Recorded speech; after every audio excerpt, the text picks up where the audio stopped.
Oke, pada kesempatan kali ini kita akan bahas soal PU UTBK tahun 2022. Soal yang akan kita bahas ini paket satu ya, atau yang muncul di gelombang satu. Kayaknya ada beberapa paket, tapi yang jelas ini salah satu paket dari UTBK gitu ya. Kita sebut aja paket satu. Oke, langsung aja kita masuk ke soal nomor satu. Nomor satu ini ditanya apa nih? Berdasarkan informasi tersebut, manakah pernyataan berikut yang pasti benar? Oke, kita lihat premisnya ya. Kayu yang ditumbuhi spora memiliki risiko terjadi pelapukan. Upaya mengurangi pertumbuhan spora pada kayu dapat dilakukan dengan mengaplikasikan bahan pengawet pada kayu. Risiko terjadinya pelapukan pada kayu berkurang ketika pertumbuhan spora dapat dicegah. Kayak intinya jadi si kayu ini dia bisa lapuk gitu ya. Kenapa bisa lapuk gara-gara ada spora. Nah biar nggak ada spora kita kasihin bahan pengawet kayak itu ya. Atau dengan kata lain, si bahan pengawet ini bisa mencegah terjadinya pelapukan atau mengurangi. Di sini ada kata-kata kunci mengurangi, mengurangi pelapukan gitu. Oke, kita cek yang A. Pemberian bahan pengawet merupakan cara yang paling efektif untuk mencegah terjadinya pelapukan pada kayu. Ini enggak ya, enggak ada kata-kata paling efektif di sini. Kalau yang B, kayu yang mengalami pelapukan tidak diaplikasikan bahan pengawet. Enggak. Jadi risiko pelapukan pada kayu berkurang. Nah, ini dia kata kuncinya, berkurang jika dilakukan pengaplikasian bahan pengawet. Nah, ini benar banget. Soalnya kan tadi kita udah lihat ya, risiko terjadinya pelapukan pada kayu berkurang ketika pertumbuhan spora dapat dicegah. Nah, cara mencegahnya itu adalah dengan melakukan ini ya, pengaplikasian bahan pengawet. Jadi jawabannya yang C. Lanjut nomor 2. Banyak karya seni indah yang dihasilkan oleh seniman jalanan sehingga menarik minat pecinta seni turun ke jalan untuk menikmati karya seni. Salah satunya adalah lukisan dari seorang pelukis wanita yang memperlihatkan gambar emosi pelukisnya. Berdasarkan informasi tersebut, manakah pernyataan berikut yang pasti benar? Oke, kita cek yang A. Karya seni lukis adalah satu-satunya yang menarik pecinta seni untuk turun ke jalan. Ini salah ya, soalnya di sini disebut salah satunya, bukan satu-satunya. Oke, jadi A salah. B. Karya seni selain karya lukis tidak menarik minat pecinta seni untuk turun ke jalan. Enggak, ini salah juga. Yang C. Karya lukis tidak indah ketika kurang memperlihatkan gambar yang musik pelukisnya. Ini juga salah. Dia makin banyak pecinta seni turun ke jalan jika banyak seniman jalanan menghasilkan karya lukis yang indah. Nah, ini yang benar ya. Kenapa bisa begitu? Soalnya tadi kita lihat banyak karya seni indah dihasilkan oleh seniman jalanan kayak gitu. Nah, salah satunya itu adalah si lukisan. Nah, kalau lukisan ini dihasilkan, nanti para pecinta seni akan turun ke jalan. Kalau yang ini kan makin banyak pecinta seni turun ke jalan, oke. Jika banyak seniman jalanan menghasilkan karya lukis yang indah. Ini ya. Sip. Nomor 3. Diet yang sudah menjadi gaya hidup banyak orang terbukti dapat menurunkan berat badan dan menyehatkan tubuh. Tidak banyak diketahui bahwa diet juga dapat memberikan efek positif pada daya ingat, namun demikian diet juga dapat menyebabkan seseorang sering merasa lemah dan pusing. Kita lihat pilihannya apa nih ditanya yang benar ya. Yang A, tidak ada dampak negatif dari diet jika dilakukan dalam pengawasan dokter. Ini salah ya, soalnya di sini ada dampak negatifnya, bisa bikin apa nih, lemah sama pusing. Kalau yang B, beberapa orang dewasa mampu menjalani diet secara lebih sehat daripada remaja. Di sini nggak disebutin dewasa sama remajanya, jadi B salah. C, D, ingat orang yang melakukan diet secara berlebihan dapat meningkat. Diet secara berlebihan sih nggak disebutin ya. Kalau yang D, tidak semua orang yang melakukan diet sering merasa lemah dan pusing. Nah, coba kalian perhatiin ini. Tidak semua orang yang melakukan diet sering merasa lemah dan pusing. Kan seolah-olah di teks tadi disebutnya gini, diet juga dapat menyebabkan seseorang sering merasa lemah dan pusing. Nah, di sini ada kata-kata dapat. Kalau dapat itu berarti nggak mutlak pasti.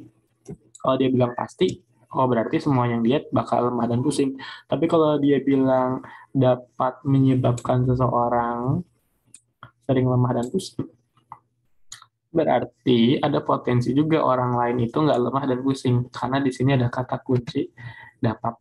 Gitu ya. Jadi sebagian mungkin lemah dan pusing. Sebagian lain juga bisa jadi nggak lemah dan pusing. Kayak itu.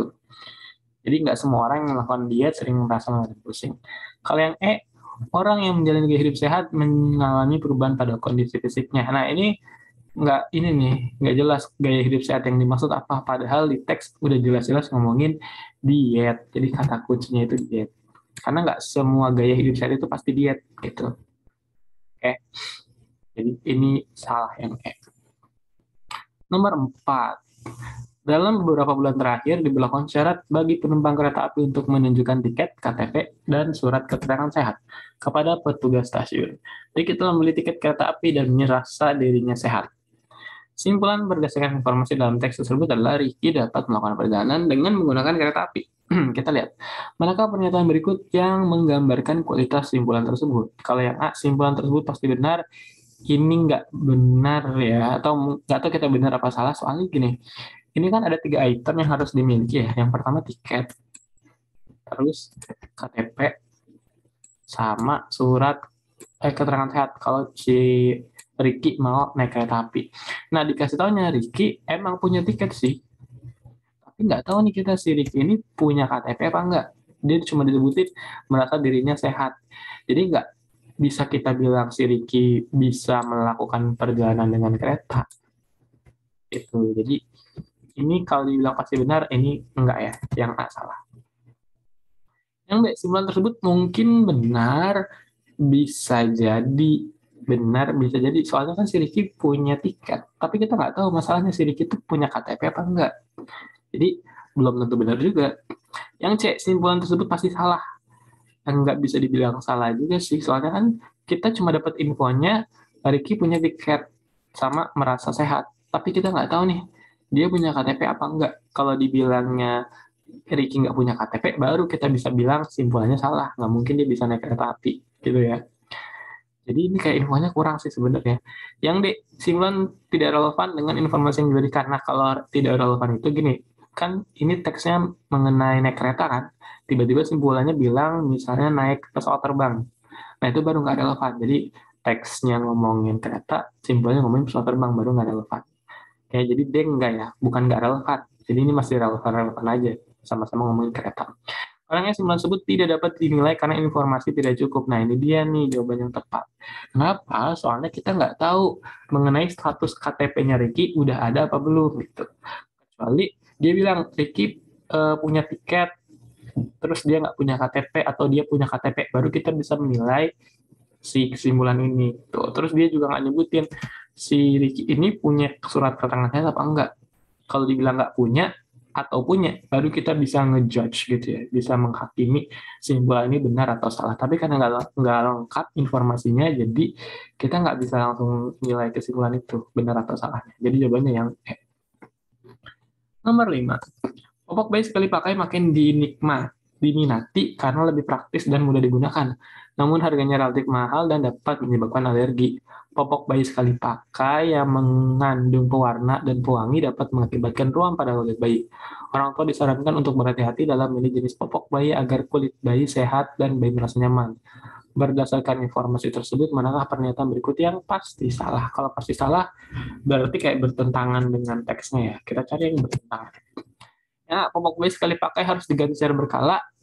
Uh, di sini disebutin ya sih? Mana?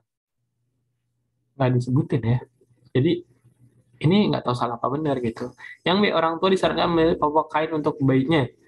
Ini juga nggak tahu dia disuruh pakai popok kain apa enggak. Ini kan ngomongin popok yang praktis itu ya, yang sekali pakai. Yang C, popok bayi sekali pakai mudah digunakan dan harganya murah. Nah, ini dia kalau kita highlight harganya murah, jelas-jelas di teks itu bilangnya harganya relatif mahal.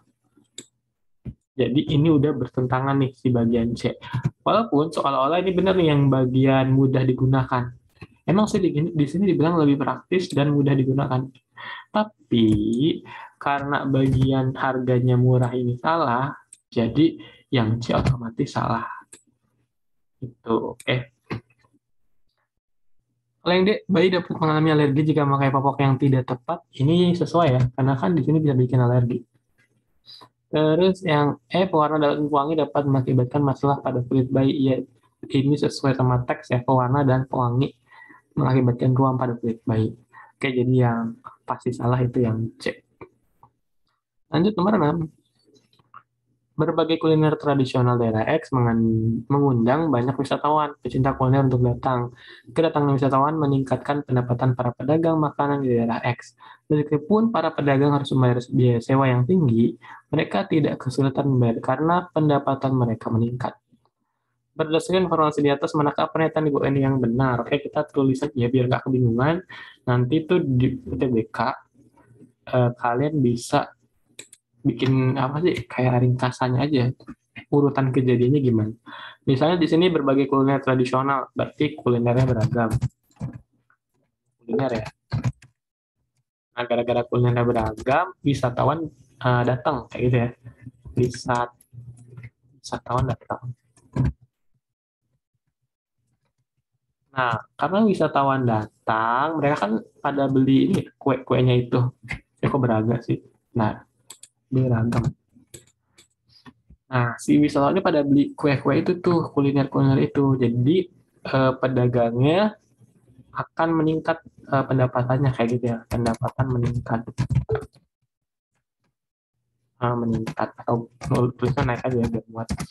Terus terakhir, nah karena pendapatan mereka meningkat, nanti si pedagangnya ini bisa bayar sewa gitu ya, bisa bayar sewa. Udah, ini urutan kejadian di teks itu. Nah, sekarang tinggal kita lihat nih mana yang benar. Cek yang A. Biaya sewa yang tinggi menyebabkan pedagang menyediakan berbagai kuliner tradisional. Enggak ya, bukan gara-gara sewa tinggi nanti dia menyediakan kuliner tradisional gitu. Nggak ada hubungannya. Atau salah, kebalik juga hubungannya. Yang B, pembayaran biaya sewa tinggi menyebabkan pengunjung dikenakan harga makanan yang mahal. Di sini nggak ada kata-kata mahal, jadi yang B salah. Yang C, jika pedagang makanan tidak kesulitan membayar biaya sewa, banyak wisatawan pecinta kuliner datang. Enggak ya, terbalik ya. Kalau wisatawan datang, baru mereka si pedagangnya ini nggak kesulitan bayar. Jadi ini logikanya terbalik yang C. Yang D, peningkatan pendapatan para pedagang makanan di daerah X disebabkan beragamnya kuliner tradisional daerah. Nah, ini baru benar nih. Jadi peningkatan pendapatan pedagangnya ini di daerah X ini meningkat ya. Pendapatannya naik nih ya. Disebabkan apa? Beragamnya kuliner tradisional daerah. Di pendapatan naik disebabkan kuliner daerahnya beragam. Oke, jadi jawabannya yang D. Kalau yang E apa nih? Meningkatnya pendapatan para pedagang makanan di daerah X mampu mengundang wisatawan pecinta kuliner untuk datang. Enggak ya, justru kalau terbalik ya. Mereka datang baru pendapatannya naik. Lanjut nomor 7, petani A menyatakan padi yang diberi pupuk kandang lebih banyak menghasilkan bulir padi daripada padi yang diberikan pupuk kompos. Petani B menyatakan padi yang ditanam pada musim hujan lebih banyak menghasilkan bulir padi daripada padi yang ditanam pada musim kemarau. Survei dari beberapa petani menunjukkan bahwa produktivitas padi meningkat ketika menggunakan pupuk kandang. Manakah pernyataan berikut yang paling tepat mengenai hasil survei tersebut? Oke, ini kan kalau si petani A bilangnya tentang pupuk, kalau petani B bilangnya tentang musim, ya. Nah, surveinya ngomongin tentang pupuk. Jadi si survei ini mendukung pernyataan dari petani A. Mana nih? Yang A ya, memperkuat pernyataan petani A. Ini B apa? Memperkuat pernyataan petani B, salah ya, karena nggak ada hubungannya. Lanjut nomor 8. Bayam mengandung zinc yang lebih tinggi daripada jenis sayuran yang lain dan mudah untuk diolah menjadi makanan. Makin banyak mengonsumsi zinc, makin baik tumbuh kembang seorang anak. Berdasarkan informasi di atas, manakah pernyataan sebab akibat berikut yang paling mungkin benar? Oke, kita lihat pernyataannya ya. Jadi bayam dia mengandung zinc, ini kan ya. Dari zinc ini bisa bikin optimal tumbuhnya. Apa? Ini makin baik tumbuh kembang seorang anak. Jadi dia baik untuk pertumbuhan lah. Untuk pertumbuhan anak. Ini kan urutan sebab akibatnya, jadi kita cari yang sejenis ini. Yang anak-anak yang tidak mengonsumsi bayam mengalami hambatan tumbuh kembang. Belum tentu gitu ya. Dia kan ngomongin kalau bayam bagus buat tumbuh kembang, tapi belum tentu gara-gara dia nggak makan bayam dia akan terhambat tumbuh kembangnya. Bisa jadi dia makan makanan yang lain selain bayam gitu. Jadi ini nggak relevan sama sebab akibat di sini ya. Jadi logikanya salah. Yang B, bayam menjadi penuh yang wajib dikonsumsi anak-anak agar tidak mengalami masalah tumbuh kembang. Enggak ya, enggak ada kata-kata wajib di sini. Yang E, bayam dikonsumsi sebagian anak untuk membantu mengoptimalkan tumbuh kembang mereka. Nah, ini baru benar nih. Di bayam dikonsumsi. Oke, apa dikonsumsi nih ya si bayam ya? Kalau dia dimakan, nih kan dia jadi makanan nanti ya. Membantu mengoptimalkan tumbuh kembang. Jadi dia si bayam baik untuk pertumbuhan anak. Apa ya? Hubungan sebab akibatnya. Kalau yang dia sayuran yang udah jelas lah ya. Sayuran yang tidak mengandung zinc kurang bermanfaat untuk anak-anak nggak disebutin. Yang anak-anak yang mulai tumbuh kembang yang baik akan cenderung mengonsumsi bayam. Akan cenderung. Jadi seolah-olah dia udah baik nih tumbuh kembangnya, terus dia baru akan mengonsumsi bayam. Enggak, ini terbalik.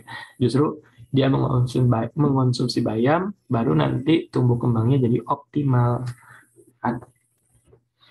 Oke, lanjut nomor 9. Tingkat kematian yang disebabkan serangan jantung makin meningkat akhir-akhir ini. Dokter menyebutkan saat ini banyak masyarakat yang mengonsumsi makanan berkolesterol tinggi sebagai pemicu serangan jantung. Manakah penelitian berikut yang memperlemah pendapat dokter tersebut?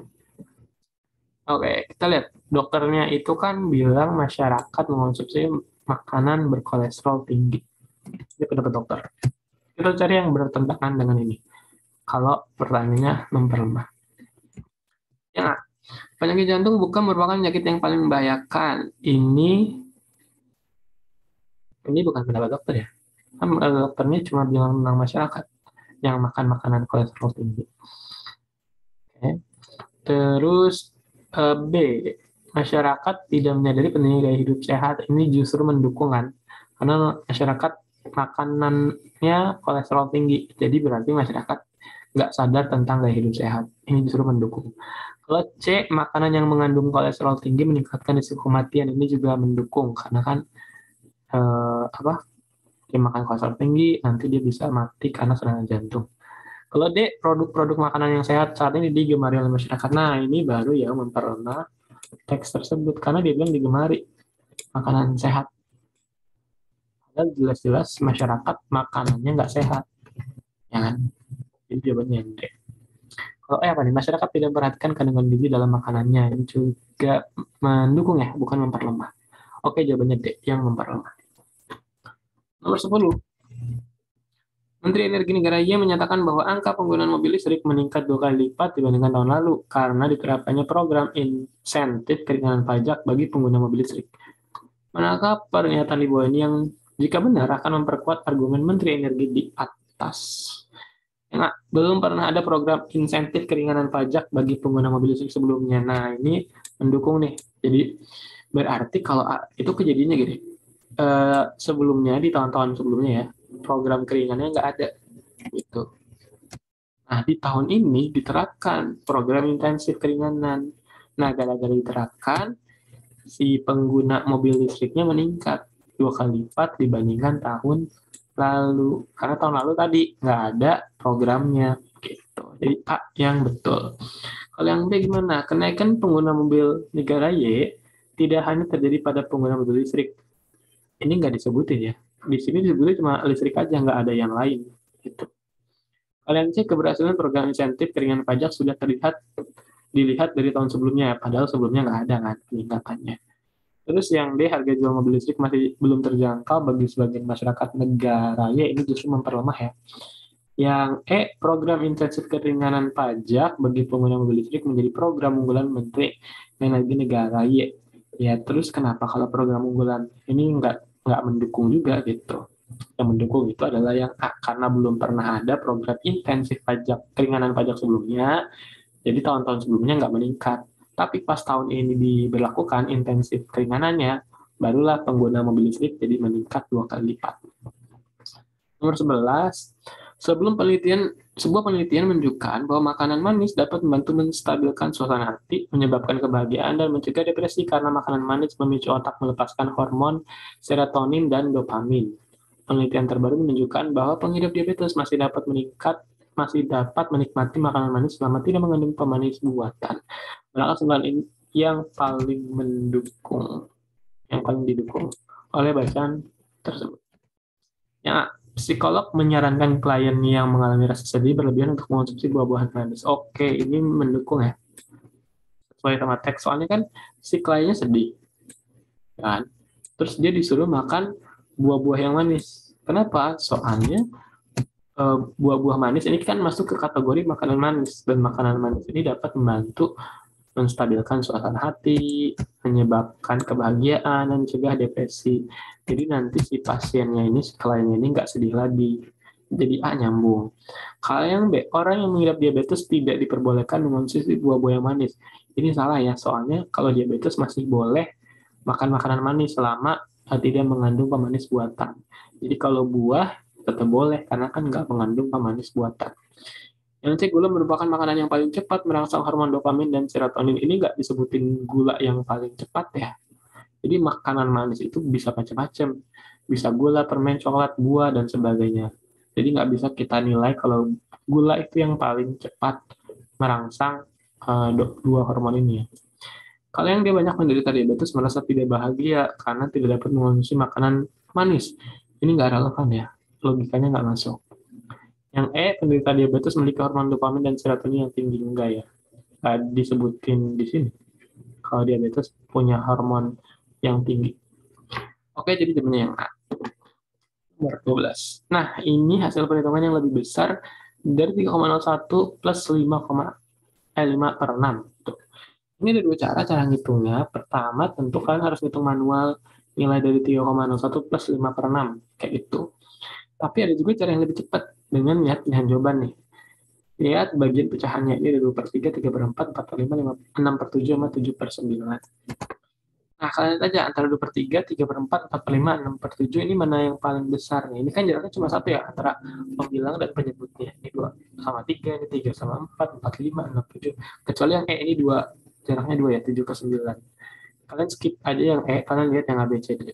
Nah, mana yang lebih besar? Yang lebih besar pasti yang D, karena penyebutnya dan pembilangnya juga lebih besar daripada yang lain. Sehingga kalau kalian nanti hitung, D ini nilai paling besar di antara yang lain. Plus 2,9 ditambah ini juga apa nih, terbesar kedua ya, selain A ya. Jadi A paling tinggi, D kedua, gitu ya. Yang lainnya di bawah-bawahnya. Tapi secara nilai pecahan yang dia lebih tinggi. Kalau saya lihat di PU yang lain, ini nggak mutlak di semua perhitungan pasti gini ya, tapi di PU, di beberapa paket PU saya lihat kunci jawabannya itu pas kita hitung ternyata ini yang besar itu dilihat dari pecahannya aja, cukup lebih hemat waktu. Kalau nggak percaya kita googling ya, 3,01 tambah 5 per 6. Coba kita hitung 5 per 6, berarti 50 bagi 6. Ya nggak sih? Kalian pakai pensil atau kalkulator kalau mau. Ini saya agak sulit ngitungnya, nulis-nulis, karena nggak pakai pentek. Kita hitung 5 per 6. 5 per 6. 5 per 6 itu 0,833. Oke, jadi ini 3,01 tambah berapa tadi? 0,833. Ini ya 833. Nah, ini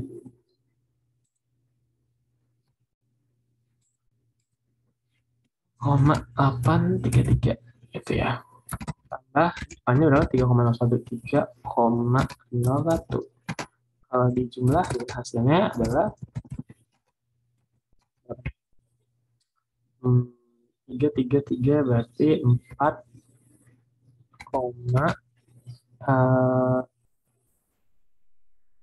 84 ya. Ya, 84 ya. 843. Itu sih soalnya.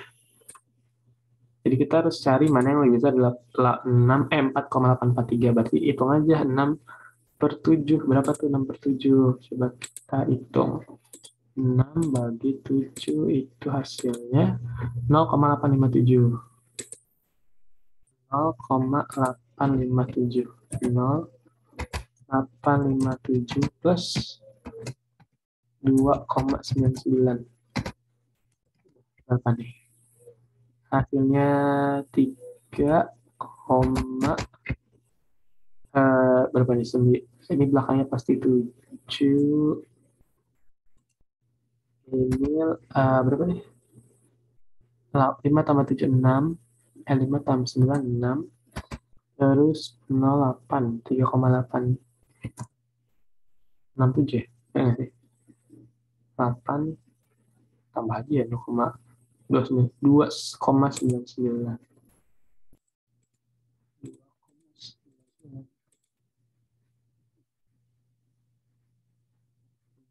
Ah,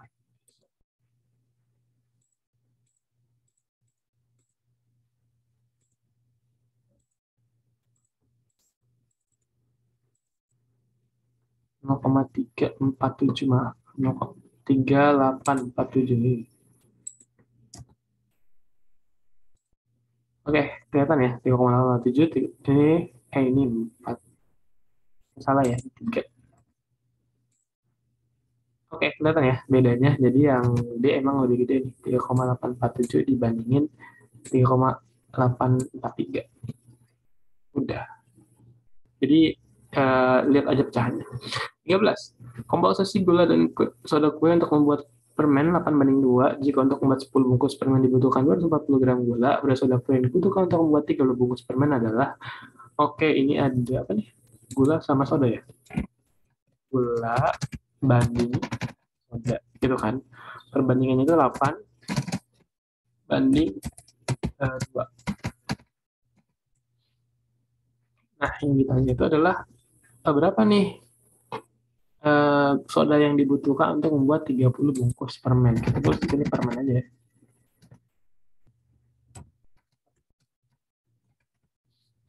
Jadi gula tambah soda itu hasilnya permen. Nah, permennya berapa? 10 ya. Jika untuk membuat 10 bungkus permen dibutuhkan 240 gram gula, jadi gulanya 240.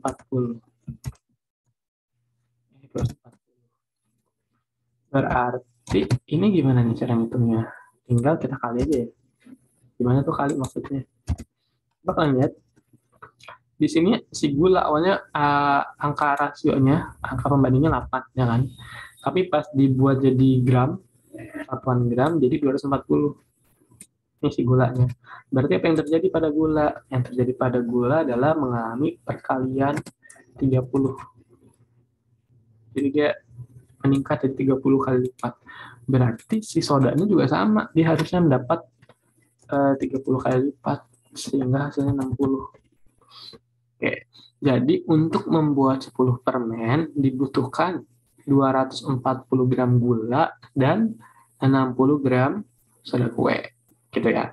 Tapi kan yang ditanya itu kan pas bikin berapa? 30 bungkus permen. Ya udah. Si permennya aja kita taruh sini nih.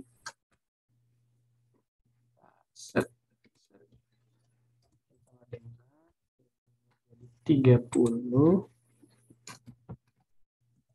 30. Nah, si permennya 30. Berarti ini berapa nih? Dari awalnya 10 jadi 30. Mengalami perkalian kan? Perkalian berapa? 3 ya? Kali 3. Udah, berarti yang lainnya juga sama. Dapat perkalian 3 ke bawah. Sehingga si sodanya 60 kali 3, 180. Gitu ya. Ya. Nah, jadi soda kuenya yang dibutuhkan adalah 180 gram. Lanjut nomor 14. Jumlah produksi Gucci dari sebuah pabrik gerabah selama 5 hari berturut-turut adalah 24, 27, 22, 25, dan 20. Sementara itu jumlah produksi pot pada hari yang sama adalah 13, 9, 11, 7, 9. Jika tren dari kedua produksi bersifat konstan, berapa banyak produksi Gucci dan pot pada hari ke-6? Ini kan ada 5 hari ya, 24, 27, 22, 25, dan 20. Kalau diperhatiin ini naik turun ya polanya, 24, 27, 22, 25, 20. Kalau naik turun kalian bisa skip aja, jadi 24 langsung ke 22. Enggak ke 27 ya, 24 ke 22. Berarti kan berkurang 2. Nah, dari 22 lengkap lagi satu ke 20. Berkurang 2 juga kan. Jadi polanya berkurang 2. Begitupun dengan yang 27. 27 lengkap ke 25. berkurang 2, 25, lengkap lagi ke hari ke-6. Jadinya 23, 25 kurang 2, 23. Oke, jadi Gucci-nya 23. Berikutnya yang pot. Pot berapa nih? Kita lihat. 13, 9, 11, 7, 9. Ini polanya juga naik turun ya. 13 ke 9 berkurang berapa nih? 4 ya. 4, atau gini aja. 13 ke 11 berkurang 2 ya. 11 ke 9 juga berkurang 2. Berarti polanya sama. 9 ke 7 kurang 2. 7 kurang 2 ke sini jadinya 5. Jadi potnya 5. Jadi kalian lengkap aja ya. Lengkap 1. 2, 3, dan 5 yang 15. Harga 4 bola dan 4 peluit adalah 400.000, sementara itu harga bola peluit dan 1 botol air minum adalah 20.000. Jika diketahui harga 1 bola air minum lebih mahal daripada harga peluit, manakah pernyataan yang paling sesuai dengan informasi tersebut? Oke, kalian bikin aja persamaannya kalau bingung. 4B ya, bola ditambah 4P. 4 peluit sama dengan 400.000. Terus harga sebuah peluit, satu peluit ya P, tambah apa, botol air ya, air, terus A aja ya, dengan 20.000. Terus ditambah lagi jika diketahui harga botol air minum lebih mahal dari harga peluit. Jadi si air ini harganya lebih mahal dari peluit. Mana pernyataan yang benar? Logikanya gini aja. Ini peluit tambah air 20.000, ya kan? Ini 4 bola tambah 4 peluit, ini jauh banget, 400.000. Dan air lebih mahal daripada peluit. Semahal-mahalnya air berapa sih? Kalau lebih mahal dari peluit, 19.000, bisa jadi peluitnya 1.000, airnya 19.000, dapatlah 20.000, bisa begitu kan? Tapi ketika dia ditambah, berarti si B sama si P tentu kecilan yang P dong, daripada si B, daripada si bola, karena hasilnya itu bisa sampai 400.000. Jadi logikanya pasti B itu lebih gede daripada air, dan air lebih gede daripada P. Ini cara paling cepat untuk jawab soal ini. Kayak gitu ya. Udah. Bisa juga kalian pakai perbandingan, bisa juga pakai angka berapapun untuk masukin 4P tambah 4P atau P plus A sama 20.000. Misalnya gini, takutnya kalian ini nggak nyambung ya. Saya pakai cara manual aja deh. P plus A 20.000, anggap aja P-nya berapa? P-nya 5.000 misalnya. P-nya sama dengan 5.000. Berarti A-nya berapa? 5.000. Oke. Jadi P-nya 5.000, A-nya 15.000. Jadi dapatlah 20.000. Nah, ini bisa ya nyambung ya. Sekarang tinggal kita masukin aja. 4B plus 4P. P-nya 5.000. 5.000 kali 4 berapa? 20.000 kan? 20.000. 100.000 dikurang 20.000 sama dengan 380.000. 380.000 bagi 4. 380.000 bagi 4, jadi B-nya itu sama dengan berapa ya? Kayaknya sekitar 85.000 ya. 380.000. Oh, 95.000. Jadi B-nya itu 95.000. Kelihatan juga kan? Kita masukin angka-angka, masuk B-nya 95.000. Jadi betul B lebih besar daripada A, lebih besar daripada P.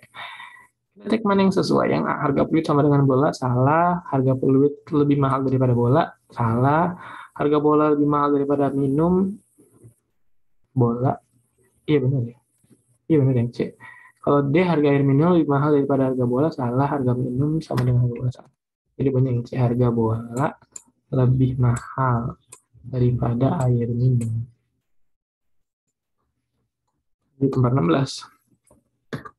3 orang sopir kendaraan umum membandingkan masa mereka. Sopir A mengangkut 11 penumpang per hari dengan tarif 10.000 per orang. Sopir B menerima gaji harian sebesar 110.000 dan sopir C mendapatkan gaji sebesar 785.000 per minggu. Jika mereka bekerja 7 hari per minggu, manakah pernyataan yang paling tepat? Udah tinggal kita hitung aja kan. Yang itu kan dia gajinya berapa? 11 kali 10.000 berarti 110.000 per hari kali 7 sama dengan 770.000. Oh, yang B ini berapa? Dia 120.000 per apa? Per hari ya. Ini juga sama dengan berapa? 840.000 ya. 7 kali 2 14 ya. Yang C dia seminggunya dapat 785.000. Dah, segini ya gaji mereka masing-masing. Mana yang paling tepat yang ditanya? A, gaji supir A paling tinggi, salah. Yang B, gaji supir A setara gaji supir B, salah. Yang C, gaji supir A lebih tinggi daripada supir B, lebih tinggi, enggak ya, salah. Yang D, gaji supir A lebih tinggi dari C, salah juga. Yang E, gaji supir B lebih tinggi dari supir C, iya betul. Coba yang E. Nomor 17. Diagram berikut menunjukkan data waktu tempuh dua pelari utama ultramaraton. Grafik berikut menunjukkan data jarak dan waktu tempuh pelari A dan B dari etapa 195. Berdasarkan data dalam grafik tersebut, pada etapa keberapa pelari A berlari lebih cepat dengan kecepatan paling rendah. Pelari A itu yang warna biru ya waktunya ya. Yang biru-biru-biru, jaraknya yang kuning ini nih. Kuning-kuning-kuning. Oke, kita lihat yang kecepatan paling rendah ya. Kecepatan paling rendah. Kalau kecepatan itu kan jarak per waktu, ya nggak sih? Kecepatan itu waktu.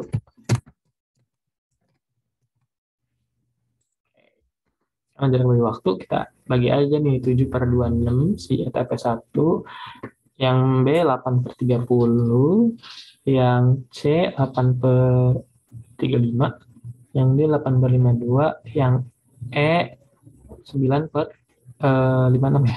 Oke, 9/56.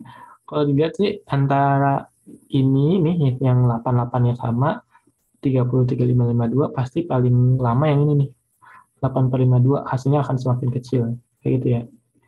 Begitupun dengan ini tentu masih gede, masih kecil yang ini ya 8/52. Tapi kalau dibandingkan ini coba 8/52, 9/56.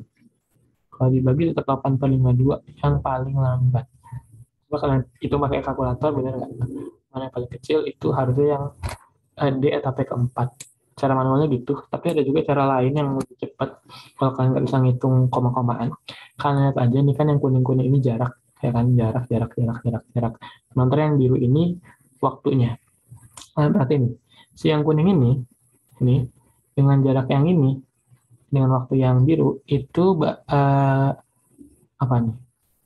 Jaraknya cuma 1 bar, jadi ini dari setengah nih, dari 26 ke sini. Oke, jadi cuma 1 bar jarak antara yang biru sama kuning. Ini juga sama 1 bar, ya kan? Yang ini makin dekat lagi, dekat banget malah. Yang ini 1 bar lebih dikit, ya. Ini 1 garis, ada lebihnya dikit. Yang terakhir ini cuma 1 bar. Soalnya setengah, ini juga setengah, gitu ya. Nah, karena yang paling besar jaraknya itu yang ini, yang si etapa 4, berarti inilah yang paling lama nih kecepatannya gitu. Jawabannya yang etapa 4. Itu cara yang cepat untuk jawab kecepatan yang paling rendah. Lihat jaraknya aja. Udah, ini PU. Nanti kita bahas soal PBM di video berikutnya. Oke, sekian dari saya. Terima kasih. Assalamualaikum warahmatullahi wabarakatuh.